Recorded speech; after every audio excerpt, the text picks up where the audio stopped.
شو من كل فما شو من يوم ما جبت يتم بيبي ورما شو من كل فما يوم مسي ጋይስ እቺታችን የምትለውን ብዙ ሰው ጋር እንድደርስ ወይም ሳውዝ አፍሪካ የምትኖሩ ወንድሞቻችን ጋር እንድደርስ ወይም ለዚህ ልጅ ቤተሰብ እንድደርስ 10 ጊዜ ኮፒ ሊንክ አድርጉልኝ ለሌሎቻችሁ ይጠቅማል። ባለፈው ከሱ ጋር ፎቶ ላለመነሳት ስትሮጥ ወይም ቪዲዮ ለመስራት ስትሮጥ ራሱ ቪዲዮ አልሰራውኝም።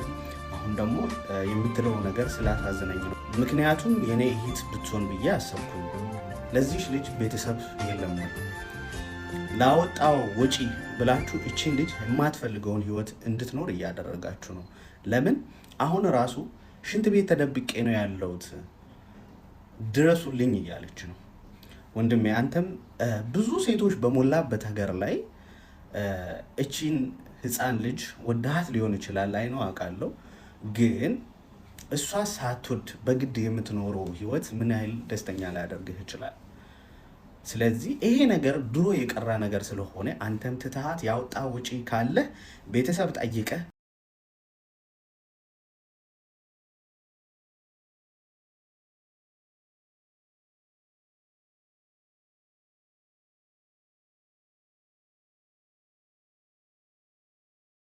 እዚህ ጋር እሷ ባለፈውም ዘርፌ ቤት ተናግራ ነበረ። በፊት ሊክ ምናምን እያልኩት ነበረ ያለ ፊልተር። አሁን ይሄ ሰውዬ ሲጀመር ምንም አይነት ፊልተር የለውም እንደምትመለከቱት ማለት ነው። ሀቂቀተን እውነት ለማውራት ከሆነ እቺ ልጅ ብዙ የአቅራቢያዋ የሰፈሯ ልጆች ምን እንደተናገሩ ታውቃላችሁ?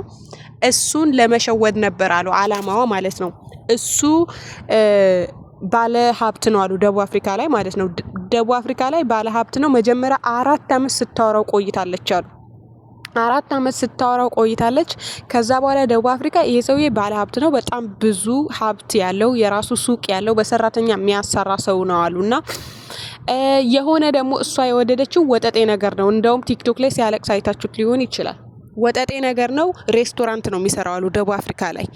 ምንድነው የተማካከሩበት? በዚህ በሀብታሙ ላይ ይሄኛው 1 ሚሊዮን ብር የቤተሰቦቿን ብዙ ወጪ ጨፍጭፎ 1 ሚሊዮን ብር ከፍሎ ወደ ደቡብ አፍሪካ እንግዲህ ወድጄ ያለው ብላው ነው። በሱ ላይ አልፈርድም እኔ አንዳንዴ ማለት ነው። ሀቂቀተን እሷ ያኛው ልጅ ምን ብሏታል አሉ? ከሱ ጋር ፎቶ እንዳትነሺ ከሱ ጋር እንዳትታይ እኔ ቀብልሻለሁ ብሎ ተነጋግረው ጣጣዋን ጨርሳ ወደ ደቡብ አፍሪካ ትገባለች። ከዛ እንደ አላህ የሐቀኛ ሰው እንግዲህ የሐቀኛ ሰው አላህ ሲደርስለት ይሄ ልጅ ቀድሞ ሪፖርት ገብቶ ይቀበላታል። እንግዲህ እንደተመለከታችሁ ሲቀበላት ፎቶ ለመነሳትም ፍቃደኛ አልነበረችም። አበባም ሲሰጣት ፍቃደኛ አልነበረችም። ግራ ሲገባው ሳማት ምናምን አይታችሁታል ቪዲዮ ማለት ነው።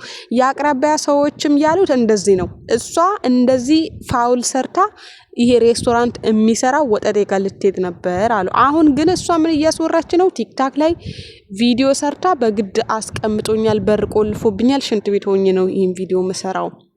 ሀቂቀተን አንዳንዴ ለገንዘብ ብላችሁ ገደል የምትገቡ ሴቶችም አላችሁ፣ ለገንዘብ ብላችሁ ገደል የምትገቡ ወንዶችም አላችሁ። በነገራችን ላይ ማለት ነው። ሀቂቃ ይሄ ነገር ህይወታችሁ ያስጠፋል። ለምሳሌ በጣም በርካታ እኔ ማቃቸው ሴቶች ምን ይላሉ መሰላችሁ?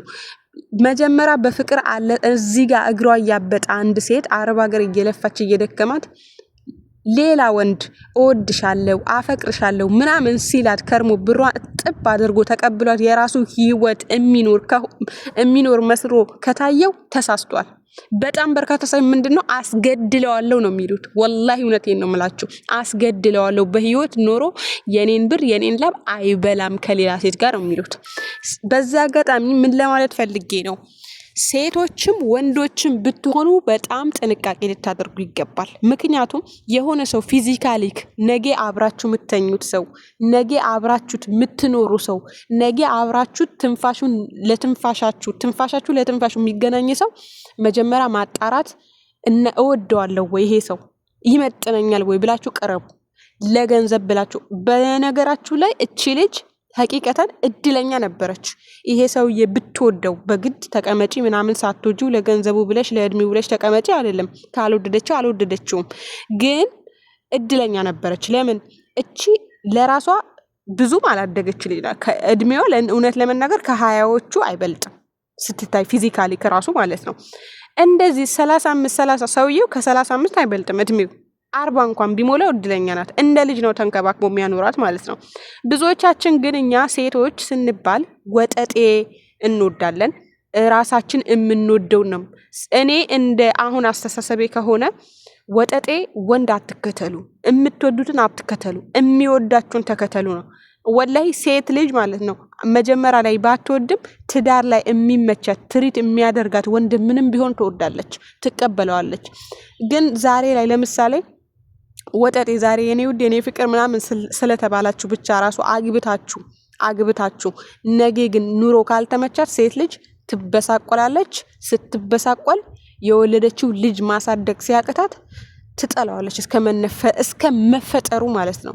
ትታው ስትሄድ ምንም አይመስላትም። ስለዚህ ህይወታችሁ ከመበላሸታችሁ በፊት ብሰሉ፣ ቆም ብላችሁ እዩ፣ ቆም ብላችሁ ግራቀኛችሁን እዩ። ነገ ለራሳችሁ ብቻ አይደለም ማሰብ አለባችሁ። ትክክለኛ ሴት ልጅ ከሆንሽ ነገ የልጆች አባት ይሆናል ወይ? በወልድለት ድንገት እኔ ብሞት ልጁን ያሳድጋል ወይ? በርካቶች አሁን ወንዶች ምን እያደረጉ ነው? ትወልዳላችሁ። አንቺ ልጅሽን ለእናትሽ ነው ላመጣበት ለፈረደበት እናትሽ ነው የምትሰጪው። ልጁን አንድ ቀን እንኳን ዞር ብሎ አያይም። አንቺ ግን አረብ ሀገር ስትሄጂ እንደ ባልባል ያጫውተዋል። ያንቺ ብር ለኔ ካልተላከልኝ በኔ አካውንት ካልተላከ ሚስት አይደለሽም ለማለት ይቻኮላል ማለት ነው። በጣም በርካቶቻችሁ እንደው ማለት ነው። ሐቂቀታን አትሳሳቱ። ወንድ ልጅ መልኩ ምንም አያደርግም፣ ታጥቦ አይጠጣም። እድሜውም አላህ ያኖረው ልክ ነው የሚኖረው። ጭንቅላታችሁ በእንትናችሁ በአይናችሁ ሳይሆን በጭንቅላታችሁና ልባችሁና ጭንቅላታችሁ አገናኝታችሁ ለማሰብ ሞክሩ።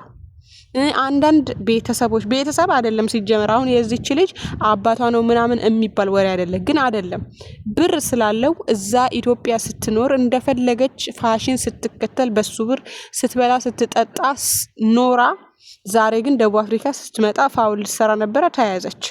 እኔ በልጁ በምንም አልፈርድበትም፣ አሁንም ቢሆን ማለት ነው። ለማንኛውም ምን ለማለት ፈልጌ ነው በጥቅሉ እንደዛ አይነት ጭንቅላት ያላችሁ ሰዎች ብትጠነቀቁ በጣም መልካም ነው ብዬ አምናለሁ። ይሄ ብሩን በልቼ ለብሩ ብዬ እንደዚህ ብዬ ፋውል ሰርቼ ብሩ አጣጥቤው ምናምን የምትሉ ነገ ለህይወታችሁ በጣም አስጊ ነው። ሐቂቀታን አሁን ይሄ ልጅ ደቡብ አፍሪካ ታውቃላችሁ፣ ሲጀመር የደም አገር ነው። የሰው ደም የሰው ህይወት ቀልድ የሆነበት አገር ነው። እቺ ልጅ ቢገድላት ይፈረድበታል። ራሷን አስተት የሰራችው ሚሊዮነር ስለሆነ ገንዘብ ስላለው ሄደች አይደል? ግን ቢያስገድላት በእጅ አዙር ወይም ቢገድላት ይፈረድበታል ወይ? ንገሩን። ሐቂቀታን ህይወቷን እኔ በበኩሌ ህይወቷ ያጠፋችው እሷ ናት ብዬ ነው የማስበው። ብትሞት በዚህ መሀል ራሱ ማለት ነው። እንዴት ነው በዚህ ልክ ደቡብ አፍሪካ የሚባል ብር እኮ ቀልድ አይደለም። ብዙ ጊዜ አሁን ልክ እንደ አረብ አገር ሴቶች ናቸው አሉ የደቡብ አፍሪካ ወንዶች ማለት ነው እንደዚሁ ይበላሉ አሉ። በኢትዮጵያ ሴቶች ይበላሉ ተባለና ሴቶች ተጠንቀቁ፣ ሰርታችሁ ብሉ። በቃ የማትወዱትን ሰው ለገንዘብ ብላችሁ ልቡን አትስበሩ። ይሄ ልጅ አሁን በአደባባይ ተዋረደ። ባለፈው በአደባባይ ሊያገባ ነው ሊሞሸር ነው ተብሎ እንግዲህ አጃቢውን አይታችሁታል። ካሜራማን አስተካክሎ ነው የጠበቃት። እሱ እስከ ለማስታወሻ ነው እንግዲህ። ግን ይሄ ማስታወሻ ለ4 ዓመት ሚስቴ ናት ፍቅረኛ አይነት ብሎ ሲያወራ ሲያበላ ሲያጠጣ ሲያለብስ ከሰው በላይ ሲያደርጋት ከርሞ በአደባባይ ካሜራማን ይዞ መጥቶ ሊቀበላት እንደዚህ አዋርዳው ስላልገደላት ራሱ ተመስገን ትበል። ስላልገደላት ራሱ ተመስገን ማለት አለባት ብዬ ነው ማስበው እኔ ማለት ነው። ይሄ ቪዲዮ ሲያየው በራሱ ወንድ ልጅ በነገራችን ላይ መከበር ይወዳል፣ በክብሩ አይደራደርም። ወንድ ልጅ በክብሩ ላይ የተመረማመዳችሁ ቀን ወዮላችሁ፣ ፍሩ ማለት ነው።